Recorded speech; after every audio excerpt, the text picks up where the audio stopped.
translating this simultaneously in the 6 official UN languages plus Portuguese and Hindi. And we will be posting the Director General's remarks and an audio file of the press conference on the web as soon as possible, and transcripts will also be available later. So now, without further delay, I will hand over to Dr. Tedros to give us his opening remarks. Dr. Tedros, you have the floor. Thank you, Margareta, and welcome. And I would also like to use this opportunity to thank Fadila, who has been moderating until today. Good morning, good afternoon, and good evening.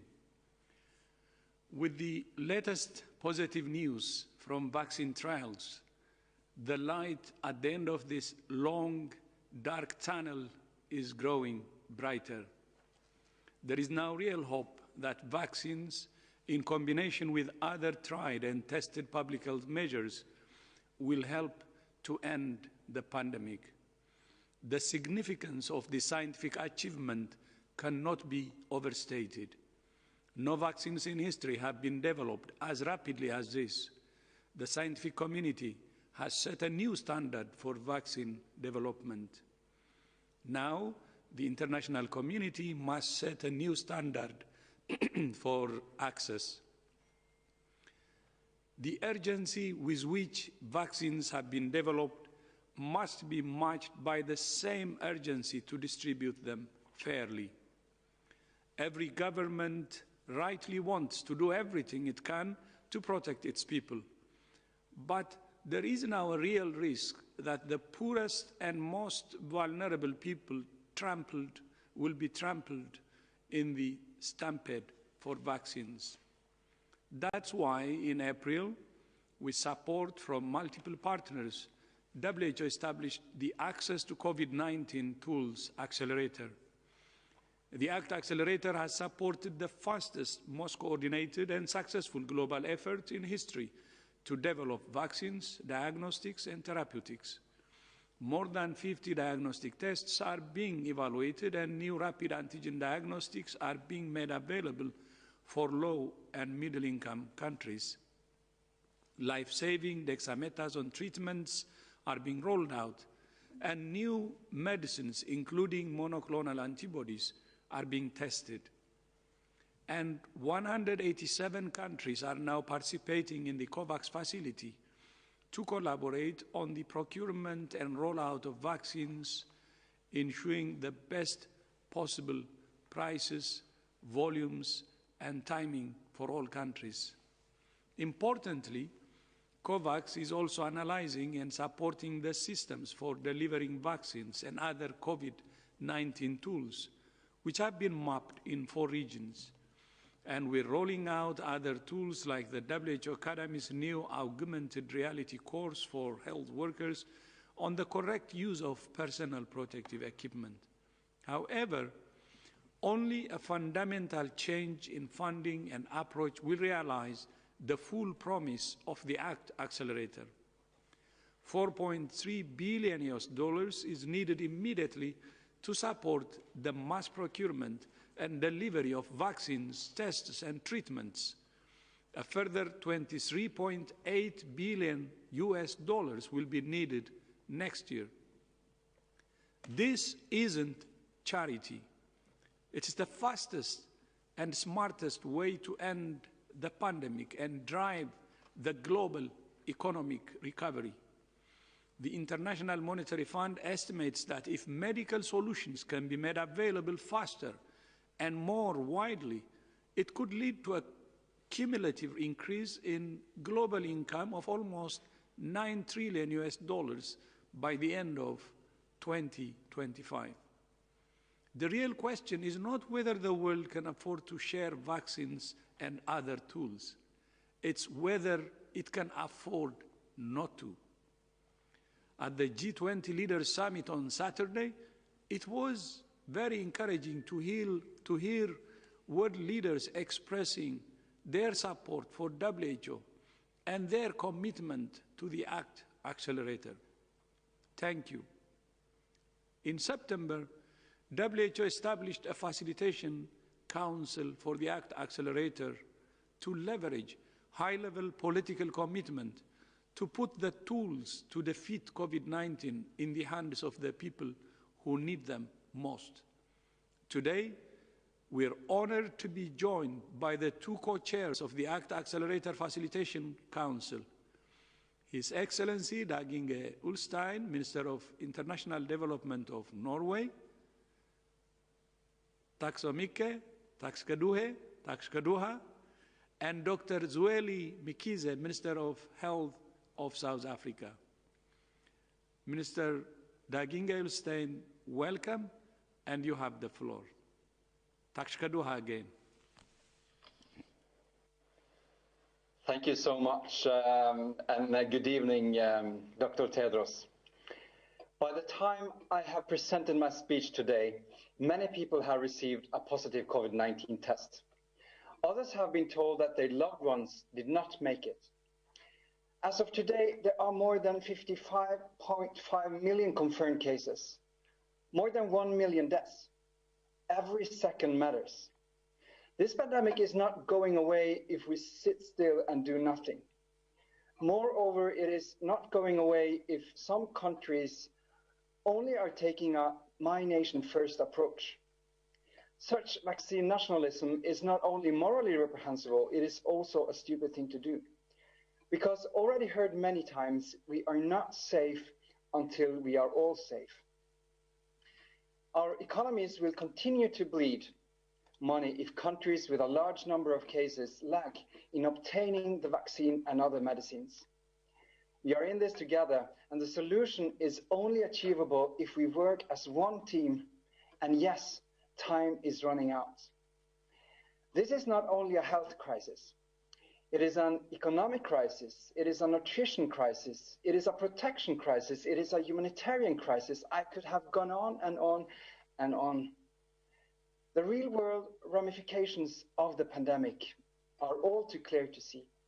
Every day jobs are being lost. The ILO estimates that 495 million full-time jobs will be lost in the second half of 2020. Every day people are being pushed into extreme poverty. The World Bank estimates that this could be the case for an overwhelming 150 million people. 150. Every day, children around the world are sitting at home as their schools are closed in an attempt to contain the global pandemic. This has taken 1.6 billion students out of classrooms around the globe. For millions of girls and young women, particularly those in the world's least developed countries, school shutdowns bring other risks such as domestic violence and sexual abuse. This pandemic affects us all, but it does not affect us all equally. UN Chief Antonio Guterres warns that the impact of the COVID-19 pandemic are falling disproportionately on the most vulnerable. People living in poverty, the working poor, women and children, persons with disabilities, and other marginalized groups. This is easy to forget as we are all faced with COVID fatigue. So now is not a time to feel sorry for movie time lost, parties not attended, or dinner parties postponed. We owe the most vulnerable that we do whatever we can to end this pandemic. The human costs of not acting are obvious. So are the economic consequences.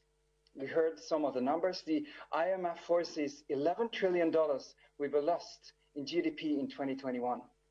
Behind these forecasts lie businesses, jobs, local communities, families, and individuals. As economies bleed money, futures are stolen, educational opportunities lost, mental health issues are rising. The sooner we get the pandemic under control, the sooner we can reopen societies and the global economy back on track. To stop the pandemic, we need to ensure that effective diagnostics, therapeutic drugs, and vaccines are not only developed. To stop the pandemic, we need to ensure these tools are distributed to people around the world. If we are to succeed in this, we need to engage with civil societies, humanitarian organizations, and private sector. And yes, there is hope. We have tests that provide results in less than 30 minutes now.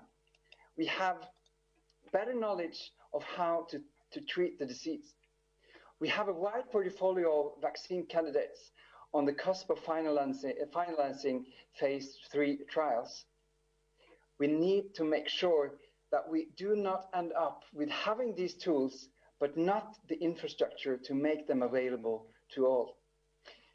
Fortunately, there is a clear path forward, and that is the Access to COVID-19 Tools Accelerator, ACT-A. This initiative was set up to promote equitable global coverage of vaccines, tests and treatments, and strengthen the health systems.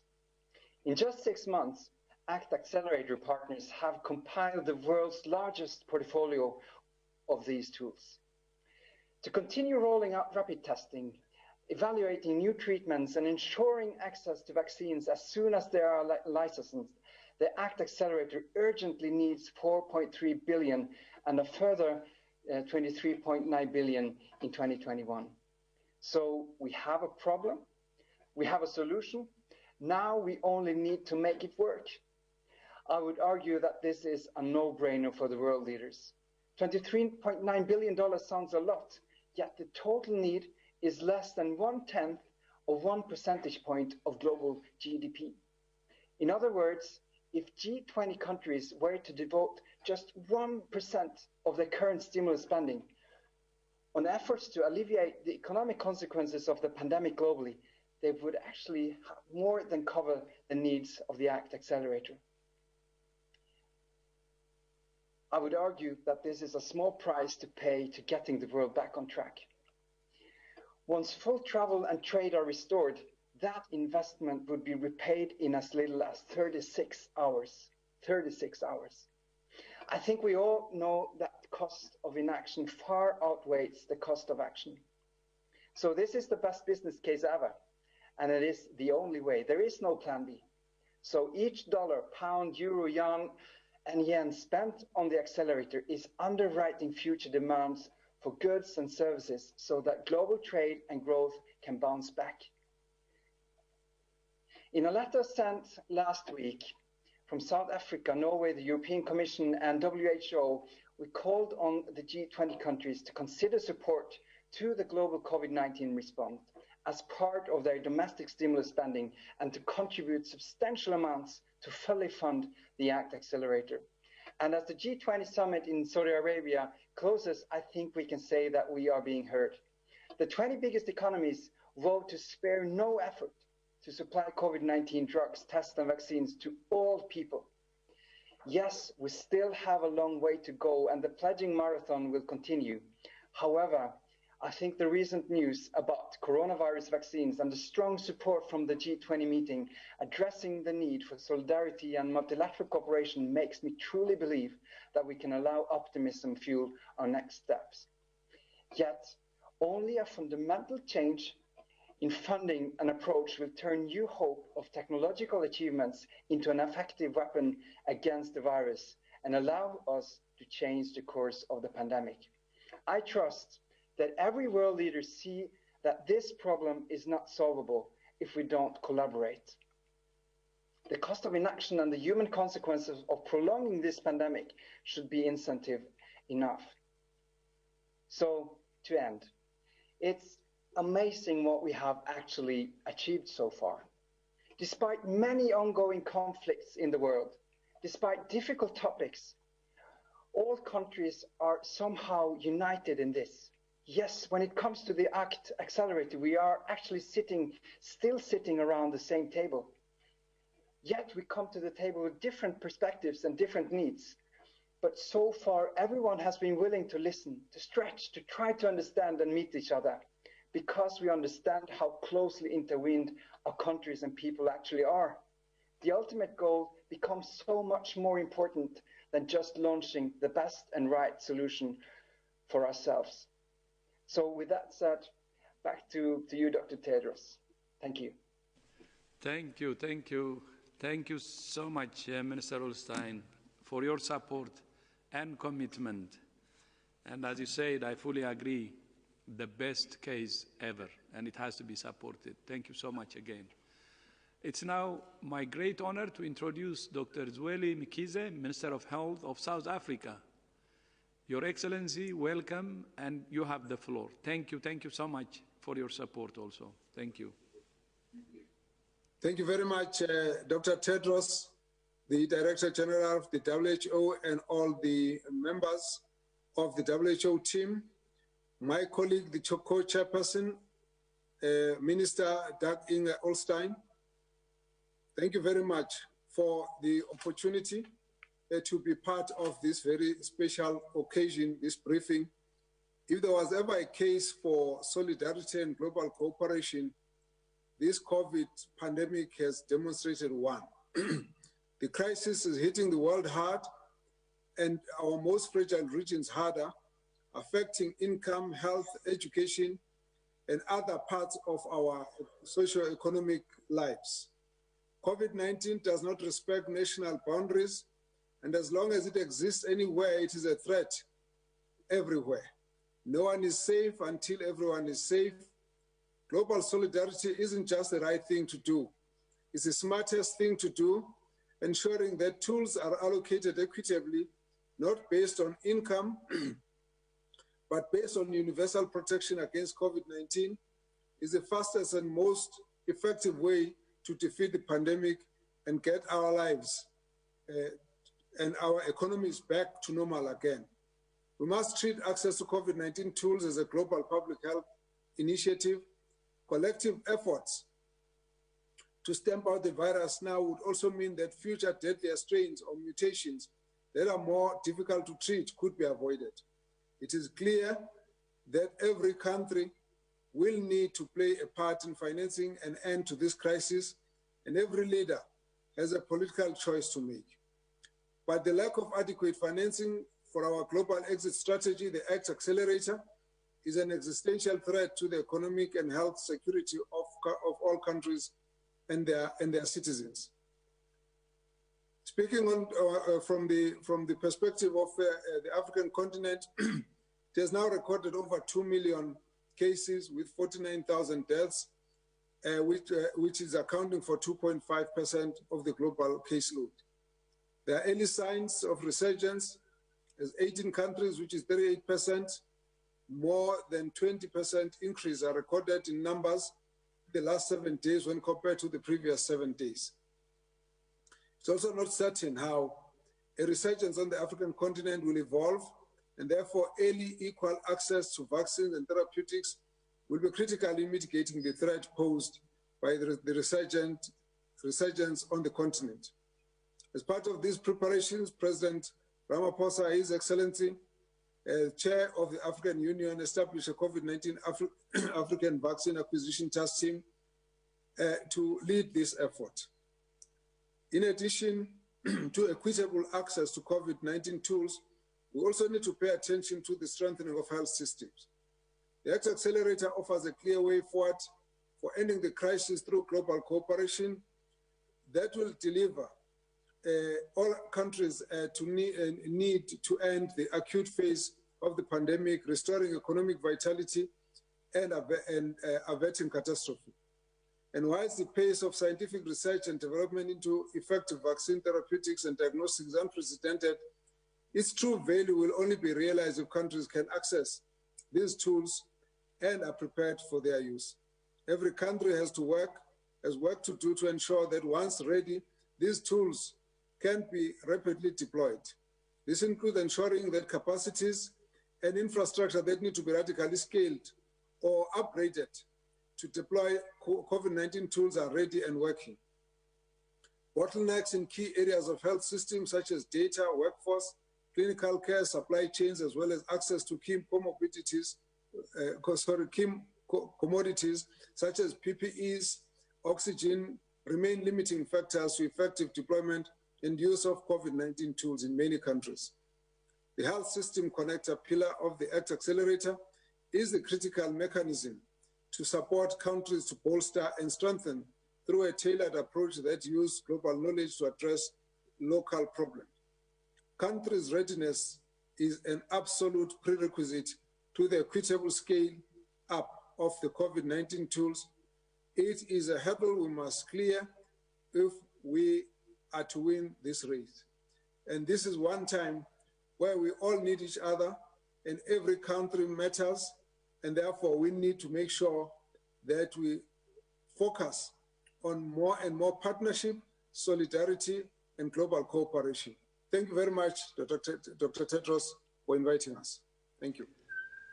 Thank you very much, Minister Mkhize, for your support and commitment. And I look forward to working with both of you in this very critical period to realize the promise of the ACT Accelerator.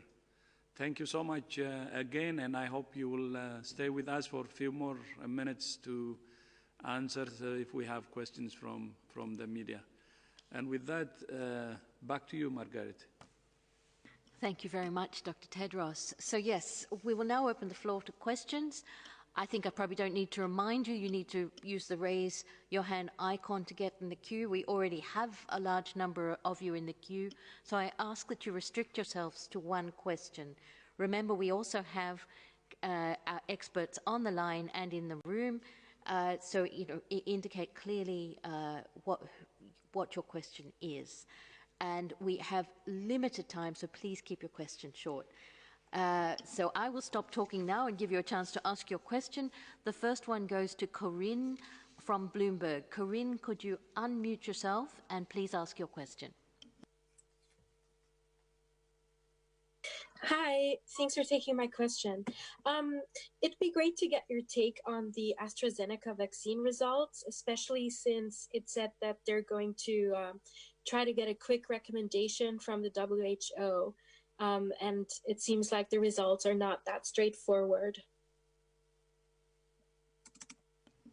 So that question, I think, will go to Dr. Soumya Swaminathan.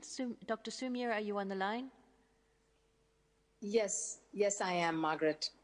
And thank you for that question. First of all, I'm sure the person who asked the question, like all of us, is very encouraged by the news that we got today, the preliminary results that have been released from the clinical trial of the AstraZeneca vaccine, following on the encouraging results from the two earlier vaccines, the Pfizer and the Moderna, both of which are mRNA vaccines, the AstraZeneca vaccine being a viral vector vaccine. So I think the good news is that vaccines for COVID-19 disease is possible to make, and it's possible that we will have a number of different vaccine candidates that can be used in the fight against this disease. And as we're discussing the ACT Accelerator today, I think this is very relevant because we would like to provide access to as many efficacious and safe vaccines as possible so we can cover the population around the world. Remember, we have to cover a huge number of people, billions and billions of people. This is unprecedented. And we will need all the manufacturing capacity in the world to be able to do that.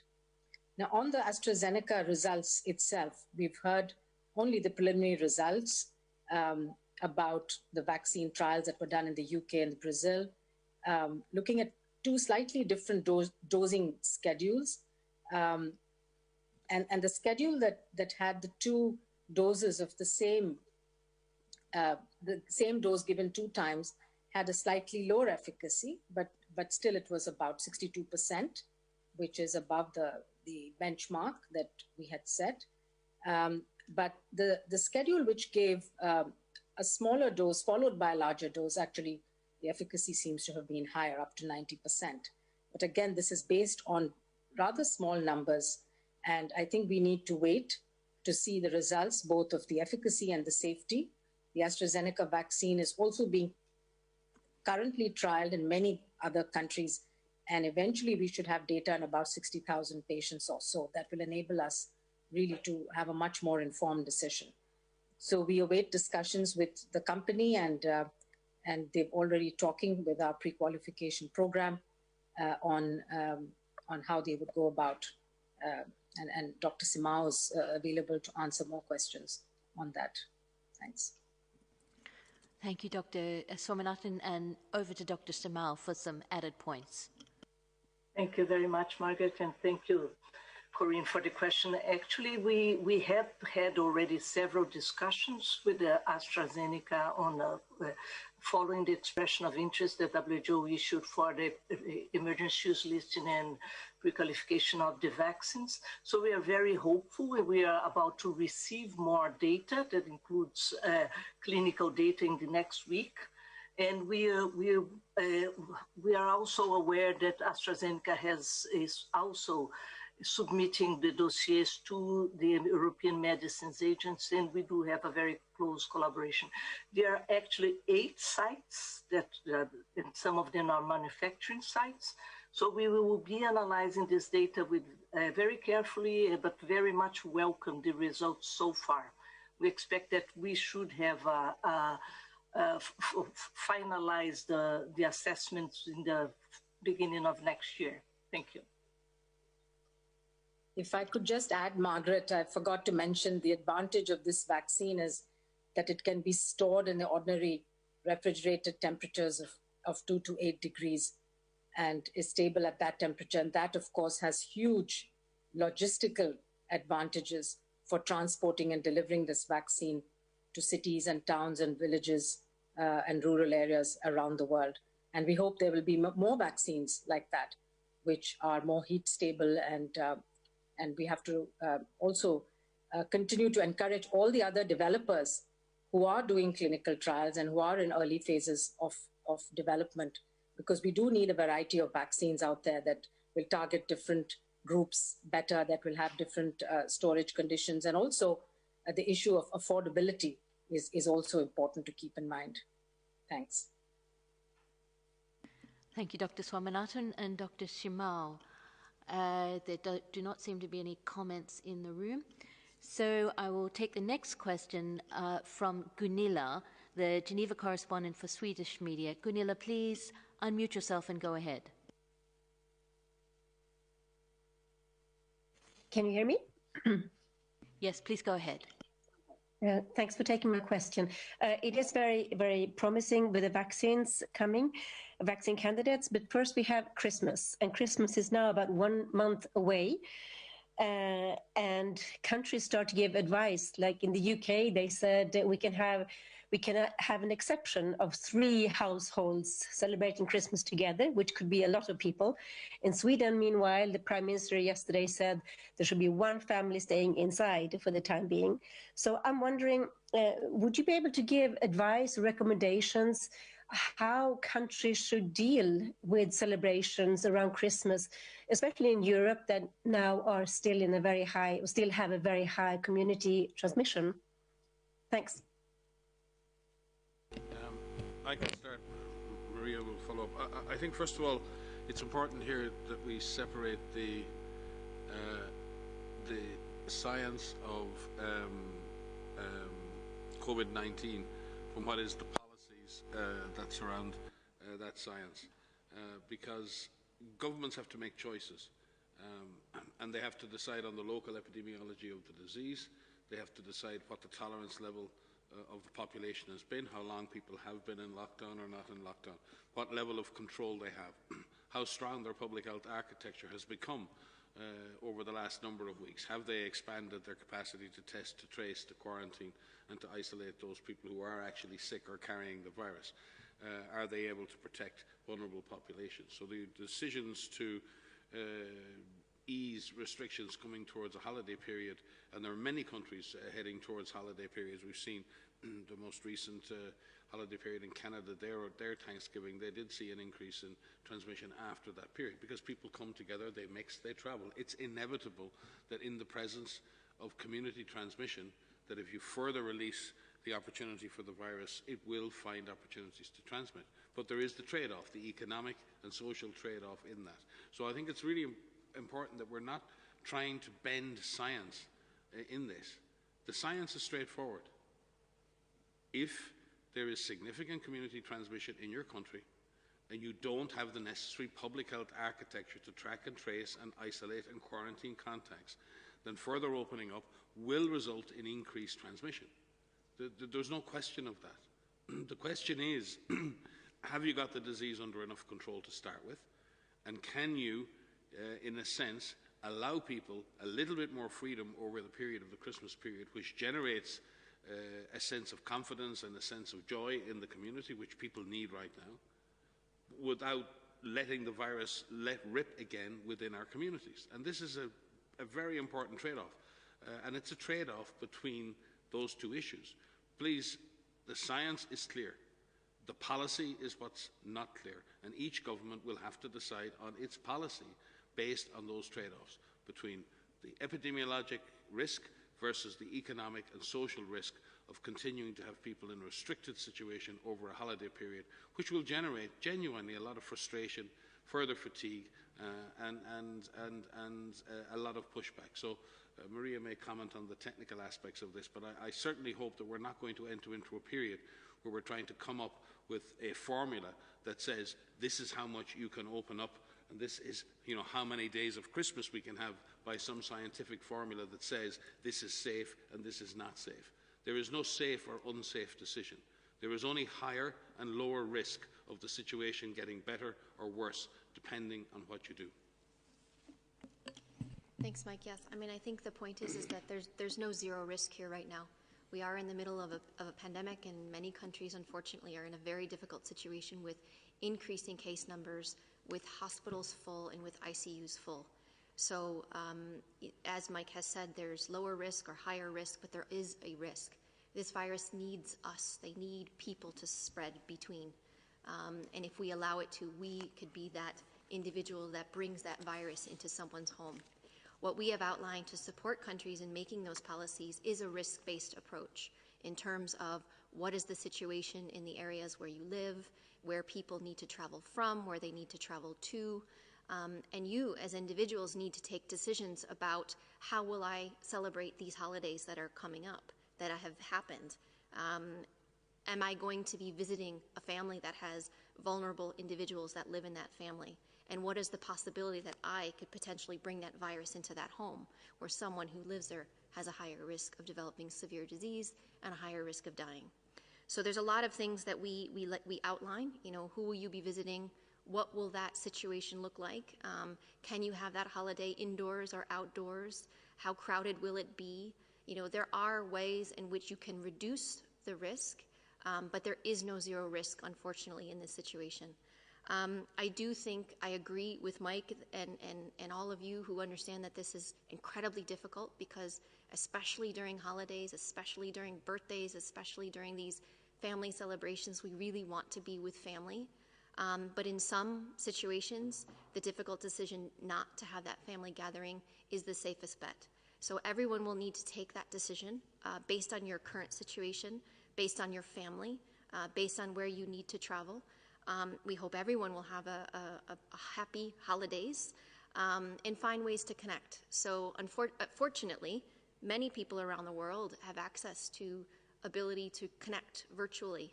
And I think that may be the way that many areas need to go. But I do want to say that even if you can't celebrate together this year, you can find ways to celebrate when this is all over. We are doing that within our own family, and we are going to have one heck of a celebration when this is all over, regardless of when that is. And that is something that helps, personally, myself and my family get through, because we know that eventually we will be able to celebrate with our loved ones. Thank you very much, Dr. van Kerkhove. The next question goes to Nina Larson of AFP. Nina, could you unmute yourself and please go ahead? Yes, hi, can you hear me? Yes, Nina, please go ahead.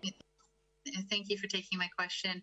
I understand that you've held a briefing for diplomats on the progress on the independent international investigation into the origins of COVID-19, and that some concerns were raised about the lack of transparency in negotiating the terms of reference for the mission, and also over the amount of time it's taking to send a team to China. I was hoping you could provide us with more information on the terms of the agreement with Beijing, and also say when you expect them to go to China, and it would be good to know who's on the list or how many people are on the list. Thank you. Thanks for the question. I can start. Maybe Mike would like to supplement. So we have actually released the terms of reference for the mission online. We have also released the names of those who are on the international mission online. And so that is completely transparent for you to see. As you know, we sent a pre-team of WHO staff to China over the summer to discuss with counterparts the nature in which the studies that needed to take place. We've outlined phase 1 and phase 2 studies. It's all in the terms of reference, and you can see that. Where these initial studies, these phase 1 studies, need to take place in Wuhan, looking at the earliest cases that were reported and identified in Wuhan, looking at these epidemiologic studies that were done, and there's a number of studies that are underway that need to be conducted by Chinese counterparts.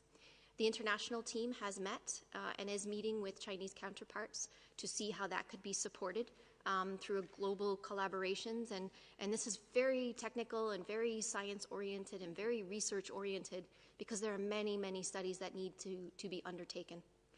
The international team will travel to China. That is being discussed amongst the international team and the Chinese counterparts, and that will be arranged in due time.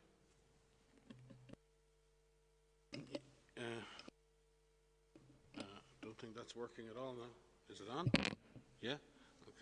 Okay. Just to add, certainly with regard to the mission briefings, and remember we have weekly briefings with our member states at mission briefings, and we're engaged in very open and transparent dialogue with our member states every single week, and we discuss every issue from vaccines to the ACT Accelerator last week to the animal-human origin studies, all the way through to surveillance, to contact tracing. We have the member states presenting on their own case studies, on their own experience. We exchange that information, and the DG has led from the front in engaging directly with our member states on a weekly basis on all matters of importance. On the issues of the progress with the animal studies, in fact, quite the opposite. The member states who spoke, and there were many, all expressed appreciation for the progress that was being made, for the terms of reference, and asked for, obviously, for further progress to be made in the phase 1 and 2. We explained to our member states the content of the phase 1 studies and the hopes for phase 2. One member state did express some concerns regarding the phase 1 studies and ensuring that they were completed as quickly as possible. We reassured that member state that that would happen. And again, we did release to the member states the names of the international team members. Again, the international team has been brought together.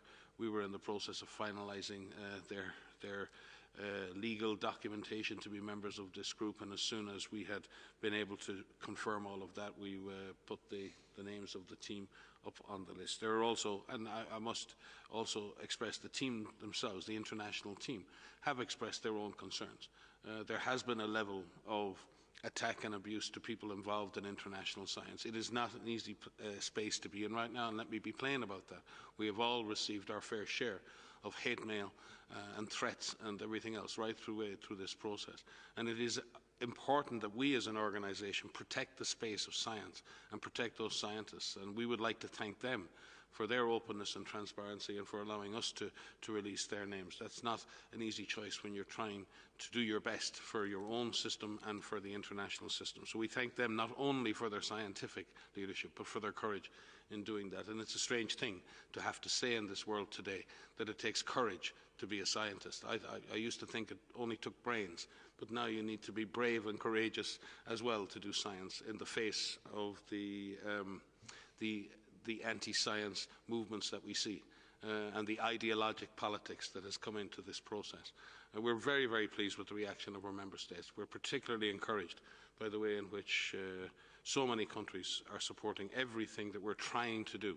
Imperfectly as we do it, our member states recognise the massive effort that this Secretariat is making with our collaborating centres and scientific partners to fight this pandemic. And we look forward to making progress on the animal human origins studies, and again look forward, and again I've made it very clear at that briefing that we are pushing for cooperation from all countries, and especially from our colleagues in China, who have identified a very strong Chinese scientific team, and we're working very closely with that. We expect openness and transparency from all our member states when it comes to scientific collaboration, and we trust we will continue to receive that from our scientific colleagues in China.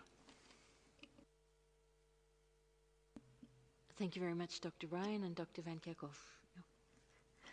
So the next question will go to Michael from CNN. Michael, please unmute yourself and go ahead. Thank you for taking my question. Can you hear me? Yes, please go ahead. Okay.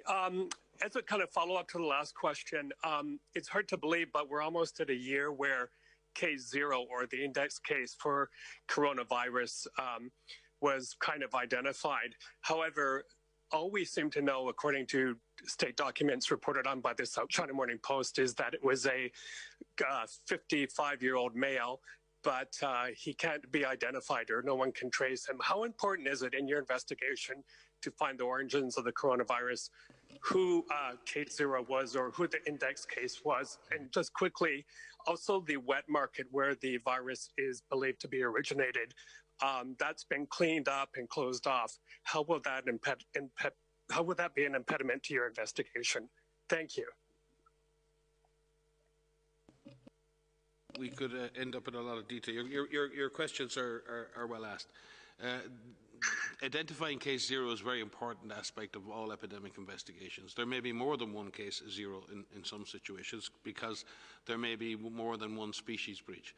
We're increasingly seeing that SARS-CoV-like viruses have been identified in many different countries. In fact, in horseshoe bats most recently in the last few days, we've seen other potential intermediate hosts identified in various settings. So there's no question that this virus has a natural home, probably somewhere in the bat community, some intermediate hosts who we haven't fully identified yet. And how that disease then breached that barrier into the human species may have been a single event, it may have been multiple events. Those events may have occurred in one particular time or over a range of different times. Because if the virus is present in the animal kingdom or in wild animals, then the chances of multiple introductions, and we've seen that, for example, if you look at the recent animal or human to animal, or human to mink and mink to human, we've seen multiple reintroductions into the human population from the mink population. It wasn't just one exposure back. So the natural history of these things is at least one case zero, probably more. The DG has always said, it was very, very strong on this from the very beginning, that we need to start where we found the first cases, and that is in Wuhan in China. And then we need to follow the evidence after that, wherever that leads.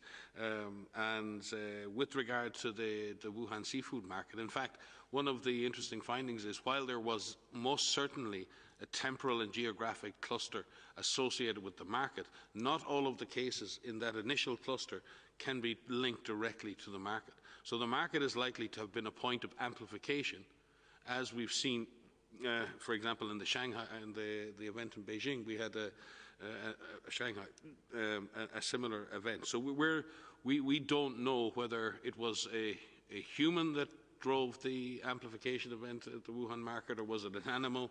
Was it environmental contamination? We don't know that. But certainly it's clear that there were cases that preceded that event at the Wuhan market. So the real question is the original species barrier, where did that occur? That is still unknown. And it's extremely important, and the terms of reference for the investigations clearly lay out in the phase one the necessary epidemiologic and clinical and serologic and retrospective studies that need to be done to establish whether or not there's any evidence trail that will lead back. It is remarkably difficult. It is like looking for a needle in a haystack sometimes for an individual event, to look for that single event. I've been doing that in Ebola for the last 25 years, and we've never hit the mark. We've never really, except in one occasion where we could actually identify the actual event where the disease crossed the species barrier. So this is not easy to achieve. So we will pursue those investigations over the next couple of months in phase one, and hopefully move on to phase two. So I think, Maria, there was a second part, if you want to come in on the markets. Yeah, I think it's important. So yes, so as Mike has said, there are a lot of studies that need to be underway to find the initial cases, wherever they may be, and look at the conditions in which they were infected. So this case 0 that you mentioned may not be, in fact, case 0. There could have been other cases that existed that weren't detected because they weren't picked up through a current surveillance system. That's not a criticism. That's just a possible fact that we need to look back. We need to look retrospectively to see what happened. The amplification event at the market in Wuhan certainly is what triggered more transmission. And the conditions by which that happened is the focus of some study as well, looking at the animals that were there, that were sourced at that market, where those animals came from, where those animals were onward sold, looking at environmental samples that were collected there. And there were a number of environmental samples that were collected in that initial market from animals, but also from surfaces around different parts of the market. And those results, the Chinese colleagues have presented to the international team. And so there are some results from there. But all of these are clues, if you will, that help lead to the next question.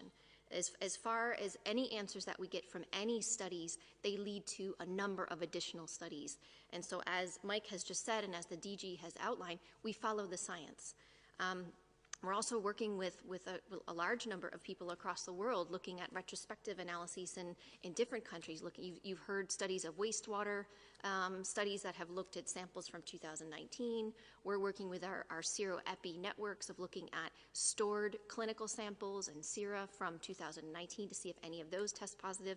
But all of these really help us to piece together how this unfolds. Just to point out that for MERS coronavirus, it took us almost a year to find the intermediate host for the MERS coronavirus, which is the dromedary camel, the one-humped camels.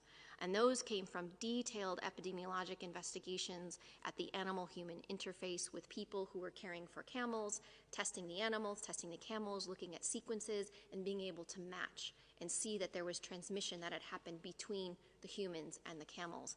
And it does take time. And we know everyone is really anxious to get these answers, and those studies are underway. We need the science to unfold. We need those studies to be done carefully and thoughtfully and thoroughly. And we will be there across the world with our international partners to support that every step of the way.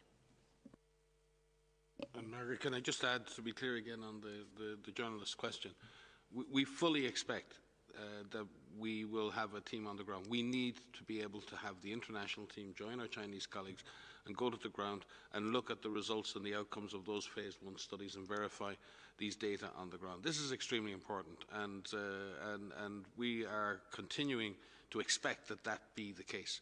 And we would like to have that team deployed as soon as possible. So we're building the relationship between the Chinese counterparts and the international team.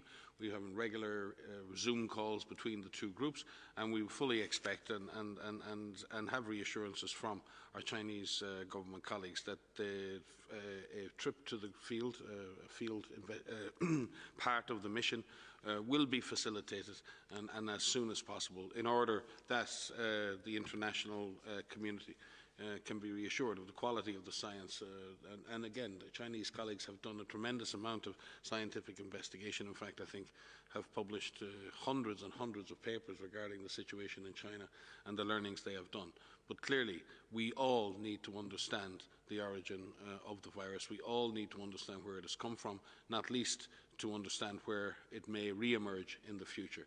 So, and I believe our Chinese colleagues are just as anxious to find those answers as we are.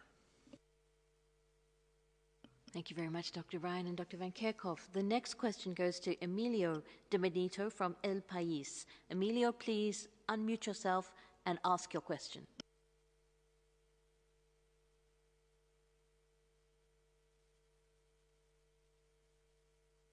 Hello. Perdona. Hello, good afternoon. Good afternoon. Go ahead. Yes, there you are. Yes. I'm going to make a very short question, but is it really, we've heard Dr. Thedros and Mr. Urstein talking about how important it is to make sure that the poor countries are going to receive their share of the new developments. And I'm thinking about the vaccines. And I don't know how, I want to ask them how realistic it is to think that they are going to receive them on time, or are they going to be the last ones in the queue? I'm thinking now that we are knowing the plans for in Spain and in Germany and all other countries, the plan that they have to vaccinate their own people, where they have to prioritize amongst the population. So I don't know if it's realistic to think that these countries are going to give part of the vaccine. So how are you going to do it to make sure that the poor ones are going to receive their share? Thank you.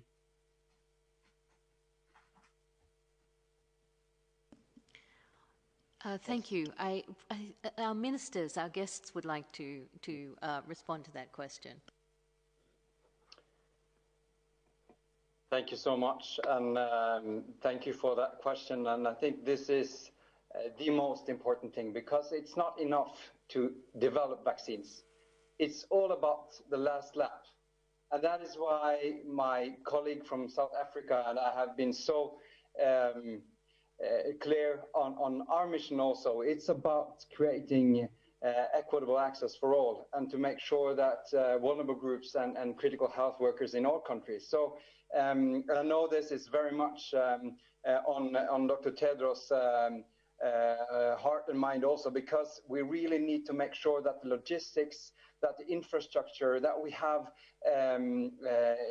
shared knowledge and trained enough healthcare workers in all countries to make sure that it's possible actually to roll out and to use those tests, and to make sure that the medicine will be available, and that we make sure that the infrastructure for the vaccines are in place. So it will not be easy. It will be really, really difficult. And that's why I'm so clear that we need to first make sure that the finance gap, not only the urgent gap of 2020, but we make sure that we will mobilize as much money as possible also for the gap for 2021 right now, because this will not be easy. It will be really, really difficult. So we need to make sure that we use the momentum. And so that's will not be easy, but we will do whatever it takes to make sure that we will have fair and equitable access to all. So that's why we also wrote the letter to the G20 countries. And I really hope we'll have some substantial answers with new, fresh money also into the portfolio. So again, but over to my colleague. Thank you very much, Minister. I think we all agree that the approach has to be that of equitable access, and the issue has to be that there should be no one left behind, and each country that requires to be assisted does need to be assisted. And on that basis, we believe that some of the discussions on the COVAX facility will take us to a point where there is a way of being able to assist those who can fund themselves to get the basics that we need to start, and then that support also get assisted as well. So the general message that we are sending across is the message that basically says that we need to focus on the for everyone needs to be safe on the basis of having some access to vaccine, and then of course as in the more vulnerable would need to be targeted first, so that with time, as the volumes start to increase, we're able to reach out to more members of society right across. But it would be quite risky to have one side that is covered because it can afford, and then some other member states not covered simply because they cannot afford, because that still creates a risk of the resurgence of the pandemic. So our approach is more or less the same. Yeah, I think ministers have said it very well. Maybe to stress one, I think there are three important issues here. One is the political commitment, and second is the political commitment to share, and second is the financing, and third is preparing the infrastructure of countries. So on the political commitment and financing, as Minister said, we have brought it to the attention of the G20, and hopefully others outside the G20 will also support. They will give their political support, and also we hope they will give financial support.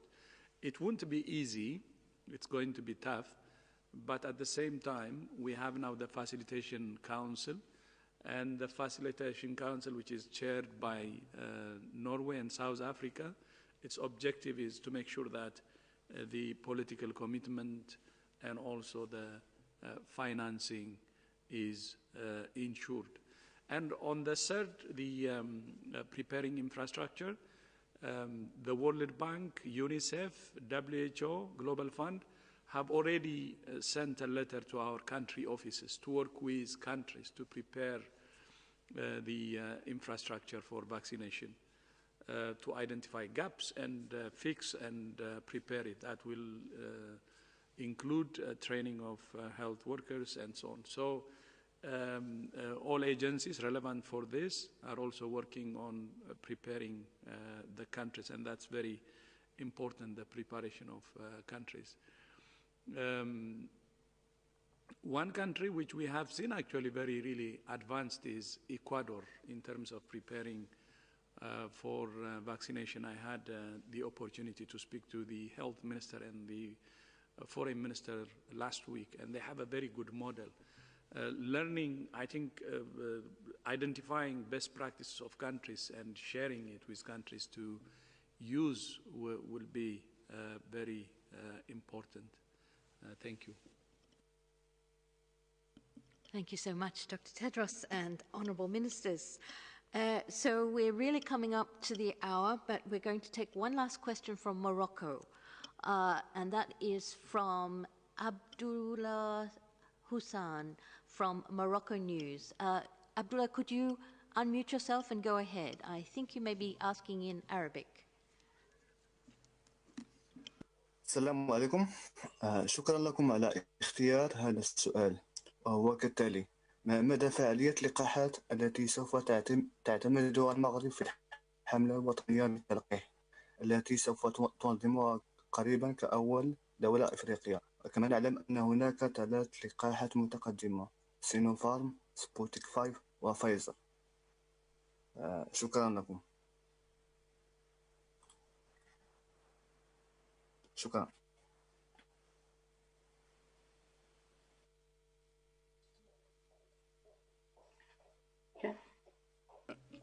I think the question is about vaccines, but alaikum salam to you. I think Sumia can come in. You asked the question whether the vaccines are effective. I think 3 of the vaccines have clearly demonstrated efficacy in the trials so far. That data is being put forward to various regulatory authorities over over this week and next week and probably in the coming weeks. And certainly that data, we hope, will also be provided directly to WHO, so WHO can make decisions about emergency use and emergency use listings and other things. The question you have regarding providing a vaccine to Africa, I think that is really what the COVAX initiative is about, ensuring that an initiative that covers 80% of the world's population and the vast majority of the population of Africa. I don't know if Bruce is online, or if he is, then Bruce can speak to just how many countries in Africa are actually signed up to the COVAX initiative, which actually I think covers the vast majority of countries on the continent. Bruce? Dr. Elwood, there you are. Go ahead. Yeah, hey Mike, and greetings all. Now, I think it's been covered already. The majority of countries on the African continent are signed up to the COVAX facility. It's actually over 45 countries now on the African continent that have actually joined, and the remainder are still considering, and there's issues, fiduciary and others that need to be considered. But clearly, people see this as the key, as Minister Ulstein and Minister Mkwezi said. The COVAX facility is key to the equitable allocation of vaccine globally and to ensuring that all countries get some product rather than some countries all product. This is absolutely crucial to getting the world out of the economic, societal, health crises that it's in today. And to the question, the specific question that was asked, yes, it is absolutely possible to see an equitable allocation. This is a function, as Minister Ulstein and Minister Mkwezi said, of political choices with respect to financing and to the timing and use of products. But increasingly, there's very, very clear recognition globally that this is the best possible way out of this crisis. Can I compliment? Yes, please go ahead. And it's just to say that as we heard before when the question came about AstraZeneca, it's very important that we have different vaccines with different platforms being developed. Because some of them, like the Pfizer vaccine, needs an ultra cold chain, which brings logistic problems that are not only challenges for countries in Africa, there are challenges for all low and middle income countries and for some of the high income countries as well. So we see the portfolio of including other vaccines beyond the mRNA vaccines like Pfizer and Moderna as a very good point ahead in ensuring that there will be access to all countries as the platforms are more easier to use at country level. So that's in a nutshell, how we are seeing it. It's very important to ensure equitable access, but we need to take into account also the characteristics of each vaccine and the coaching requirements that will make it the availability at country level more challenging. Thank you. Thank you, Dr. Shrimao. And I'd like to ask the Minister for Health from South Africa, Dr. Mkhize, if he would like to add something.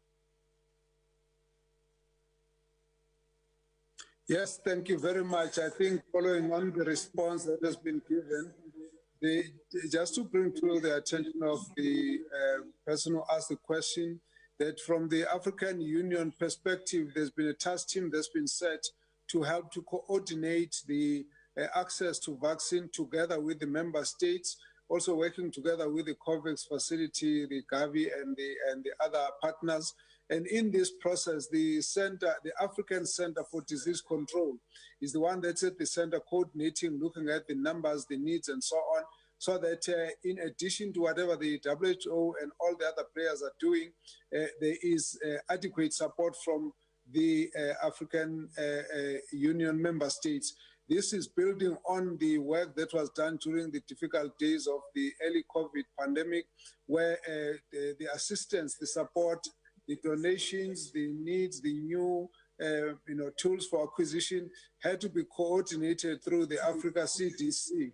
So they have actually engaged a number of manufacturers, and they've engaged COVAX just to be able to understand so that everything is aligned. And I think the key issue is also to say we need to look beyond the point of the COVAX process, and in terms of what else needs to be done to reach out to the largest numbers of people who still need to be assisted. So there's quite a bit of work that's being done at that level, and certainly we don't believe that the African continent, the member states, will actually be left behind. So there is lots of work being done at that level. Thank you very much.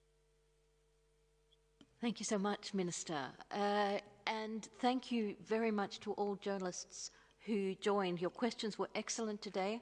We really appreciate it. We have to finish here now, but I'll hand over to Dr. Tedros for a few more words. Yeah, thank you. I think they always ask excellent questions. This Wednesday marks the International Day for the Elimination of Violence Against Women.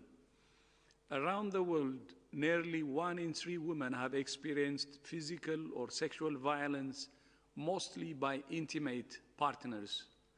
As countries have implemented stay-at-home orders and other measures to prevent transmission of COVID-19, reports from women experiencing violence at home have increased. At the same time, services for survivors have been disrupted. Violence against women is never acceptable. We're calling on governments to include services for women affected by violence in every country's package of essential health services and to allocate the resources to make them accessible. We're calling on health providers to pay more attention to identifying women who experience violence and provide first-line support. And we're calling on everyone to show their solidarity with women affected by violence by raising their voices and by wearing something orange this Wednesday, after tomorrow, are the symbol of solidarity and hope.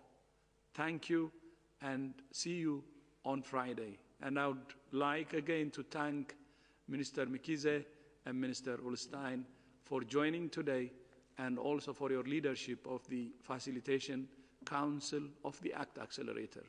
Thank you, Norway. Thank you, South Africa.